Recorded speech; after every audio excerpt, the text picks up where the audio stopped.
Imagine you wake up on a Monday morning, your alarm goes off, but instead of dragging yourself out of bed, getting dressed, and heading to work, you don't. And neither does anyone else. No farmers, no truck drivers, no doctors, no factory workers, no coders, no teachers, no pilots, no engineers. For exactly 1 week, 7 days, every single human being on Earth simply stops. So, what actually happens? Does the world quietly take a breath? Or does everything fall apart? Stick around, because the answer is not what you think. Let's start at the very beginning. Day 1, hour 1. The first thing you'd notice?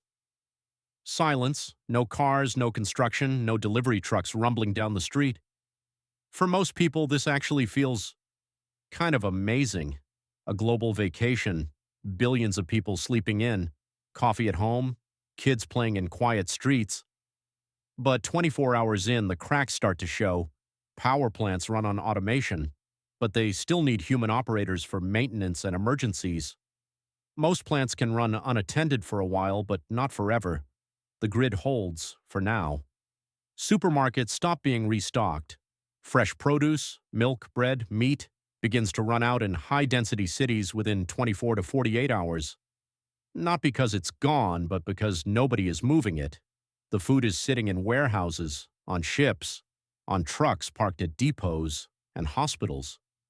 Emergency rooms don't close on their own, but with zero staff, patients on ventilators, dialysis machines, or in intensive care face life-threatening situations within hours. Day 1 already has stakes. Here's something most people don't realize. The modern world doesn't store things, it moves them. Just-in-time delivery, that's the system the entire global economy runs on. Factories don't stockpile, stores don't stockpile. Everything arrives exactly when it's needed, which means when the movement stops, the world's inventory evaporates shockingly fast.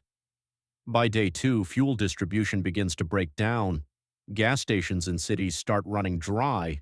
Without fuel, even people who want to do something can't. Water treatment plants, another quiet hero of civilization, need continuous human monitoring. Without operators, chemical levels drift. By day 3, some cities begin issuing boil water advisories. The internet holds surprisingly well at first.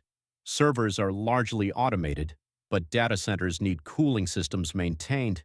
ISPs need field engineers.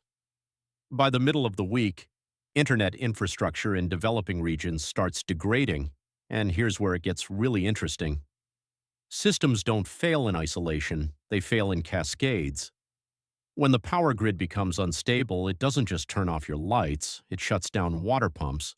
It stops refrigerators, meaning medicine and food spoil. It kills hospital backup generators when they run out of diesel. Agriculture, the backbone of human survival, is surprisingly fragile on this timescale. Livestock need to be fed and watered daily. Automated systems can help, but not completely. By day 4 or 5, animals on industrial farms are in distress. In wealthier countries, people adapt. They dip into reserves, cook what they have, wait it out. But in lower-income nations with thinner margins, less stored food, more unstable infrastructure, the humanitarian pressure builds fast. The uncomfortable truth is, a 1-week global work stoppage would hit the most vulnerable people on Earth the hardest. Not the executives, not the tech workers, the farmers, the sanitation workers, the nurses, the people who kept civilization running quietly, invisibly, every single day. Here's the twist. Not everything collapses. The environment? It exhales. Air quality improves dramatically within days. We actually saw a version of this during COVID lockdowns in 2020. Rivers run clearer. Wildlife ventures into quieter spaces. Carbon emissions drop to near zero for the week. Scientists estimate it would be one of the cleanest atmospheric weeks in over a century. And socially? Many people report that forced pauses, like lockdowns or holidays or power outages, reconnect them with family, neighbors, and themselves. Communities help each other. Strangers share food. By day 7, most critical systems would still be technically intact, just barely. The world would be battered, stressed, and unequal in its suffering, but not destroyed. So, what's the real answer to the question? Here it is. 1 week without work would not end civilization, but it would reveal something we spend enormous energy ignoring.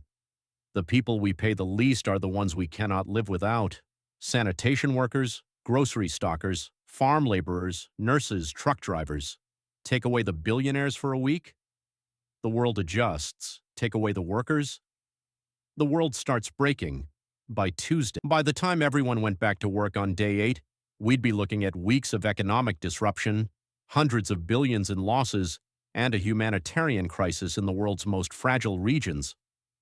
But we'd also have proof, undeniable, lived, visceral proof, of exactly who makes the world run.